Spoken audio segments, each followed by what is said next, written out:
Okay, everybody, this is Sheets, and you have no idea what it has taken to get this recording done. It was just going to be a nice, easy little 15-minute lineup build, and every single time I've tried to get this done, I just get interrupted by something. This is literally my fifth take at this, and it's not as if I have to redo my research. It's literally just people just either coming to my office, calling me, just things that have just happened, and I don't know why I'm continuing to delay it by explaining this all to you, because all it's doing is increasing the odds that something similar happens. Yet, let's go ahead and get this done. You'll see that I have my UVA hat on. I have my baseball hat look for NASCAR today. And again, even with baseball, basketball, and maybe football one day coming back as well, I've been getting so much feedback regarding the effectiveness of the NASCAR and the MMA slates and the videos associated with it, that I'm going to continue doing it as long as I continue to enjoy it and you guys are learning something from it. I'm going to keep doing it. So, and I am playing it today. So let's get this done. So with the New Hampshire track, what you're going to want to do is respect the dominators. In other words, there's a lot of dominator points to be had, short track, and as a result, you want to get at least 2, maybe 3 guys in your lineup that are going to be near the front, or either lead laps or get fastest laps. And this types of track, they're usually one and the same. It's kind of hard to get fastest laps coming from the back. It's very difficult to pass people at this track. So I'm going to look to get at least 2, maybe 3 dominators in my lineups, and I do kind of have my favorites that I want to play. And fortunately, the guys that I want to play this week are not as highly owned as sometimes they usually are. So let's talk about it. The other thing I'd like to mention is, in a situation like this, with a track like this, there are 2 types of people that you want. I mean, you want drivers kind of near the front, and you also want drivers kind of near the back. It's very difficult to get it done with these guys in the middle, just because, considering how hard it is to pass people, you usually have really, really good drivers ahead of you. And to get from like 16, 17 into the top 10 or top 8 or top 5 is very, very difficult. So you keep that in mind. It's got to be a really good low-owned upside play to place someone in that starting position range. So the first thing I will mention is Alec Almirola is, for those of you who've been watching these videos, he's literally my favorite guy to play when I'm looking for dominators. He loves getting to the front. He loves clean air. He's had a fast car, and he remains cheap. And this particular slate, he might actually not that be highly owned, because there's some, honestly, there's some better plays also. But for me, I mean, this is like lining up like Yonkers racetrack. I mean, just take the pole, put Danny Hamlin into the hole, and just lead the entire first stage. And that'll do it. If he continues to have a good car, then maybe we could compete for the win one of these days. But that's the plan for Alec Almirola, and I'm going to be playing a lot of him. Now, obviously, it's probably a decent idea to do one of 2, right? Either Almirola or Hamlin. And Hamlin's 10-4 though, and he's going to be popular because people are assuming that he's going to just get a hold of Almirola and lead the whole way. Almirola is a tough nut, man. He's very, very difficult to pass. He's got a fast car, and I'll take a shot. So he's going to be one guy I'm playing a decent amount of.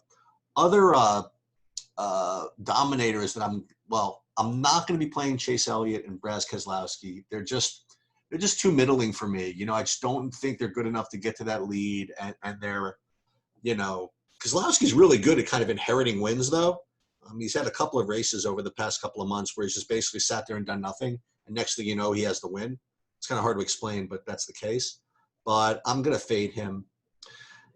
One guy that I've been looking to play at really low ownership, and this is the exact type of situation I want him in, is Alex Bowman, just because he's sitting there in that top 10, and if he could just kind of suck along and stay in that top 10, I think he could be a really low-owned part of an optimal lineup. So I'm going to be playing him. The other guy who I played 0 of in the last 2 months is Kyle Busch, and I am going to play a lot of him. I do feel as though he's been coming around, and just slowly but surely, I think this is the time. I think he's in a very good spot. He had some good confidence builders with the truck in the Infinity Series a couple of weeks ago. He had a second in the All-Star Series, and I think he's ready to do it. So I would actually consider him my most likely winner of the race. So that's that. Kevin Harvick, I'm going to play, but not all that much of. He's just in this major lineup, so I figured I would just kind of throw this in here.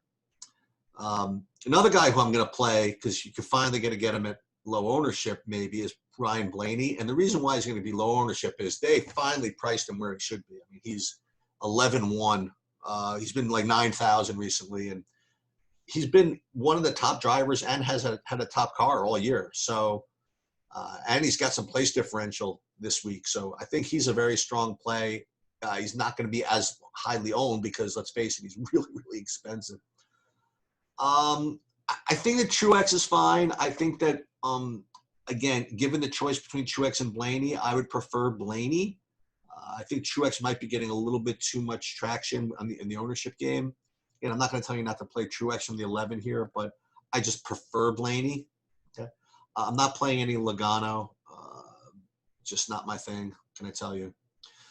The few guys that I will play in this middle range, one is I am going to play a little bit of Eric Jones. He just always seems to be doing very well. So I'm definitely going to play a decent amount of him. But the majority of the rest of my opinions is going to be coming from the back. And my favorite guy, honestly, in this whole slate, given his starting position, is going to be is Stenhouse. He's had some just atrocious luck. Some of it's been caused by his own self, but starting from the 31, he's 6,800. I think it's just a tremendous play. I think he has significant upside. I think he's just perfect. I am not going to be playing Ryan Preece. And again, you get this from the industry. Like every top industry guy will say, you know what? I'm going back to the well with Ryan Preece. Going back to the well with Ryan Preece. He's unlucky this. He finds trouble here. Listen, guys like that you keep finding trouble from the 35 hole.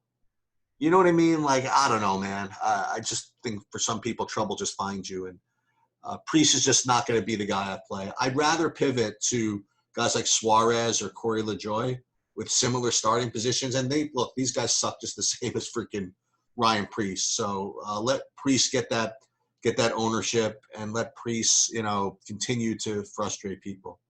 But Stenhouse is definitely going to be my favorite. Nemechek, he's another guy from the 36. I'd rather take him instead of Preece. And the one guy, again, that's kind of in that middling range is Matt Benedeno. He's a guy that's just really, really solid. He has a good car, new car this year, and I'll play him. And Jimmy Johnson from the 20. He's another one who's just had some bad luck in the last 4 or 5 races. So I'm gonna try a decent amount of him. The one I can't get talked into this Matt Kenseth idea. I've heard a lot of buzz about him. I threw one lineup in just to kind of throw $12 away or whatever, but I don't know, man. The 21, I'd much rather have Stenhouse straight up from the 31. This lineup here is the one that's just going to lose. Tyler Reddick from the 13 is kind of tough to get there. Kenseth is kind of fishy. Truex kind of fishy. This lineup stinks. This is exactly the one that I'm gonna probably get rid of because this has one, maybe 2, maybe 3 guys that kind of want to fade anyway. So that's pretty much it. Again, I didn't want to get too technical about it. I just wanted to tell you who I was playing, tell you my approach, which is, again, just, probably take one of 2, Hamlin or Almirola, let them lead the whole first stage. Hamlin will be more popular, so I figured, and Almirola is cheaper also, so let's have Almirola stick Hamlin into the hole, right behind him, and just lead the whole first stage, and then I'm in business. And who knows, maybe he gets brave and just wires the field. Then, again, Stenhouse is kind of my key from the back. And Kyle Busch is going to be a really, really high-owned piece of what I'm doing. I think he's probably the most likely winner for me, given ownership, given price, given whatever. And I'm probably going to be just shy on Harvick. And it's pretty much about it. Listen, good luck today. And I want to continue doing these, so keep the good comments coming, and I will continue to do them.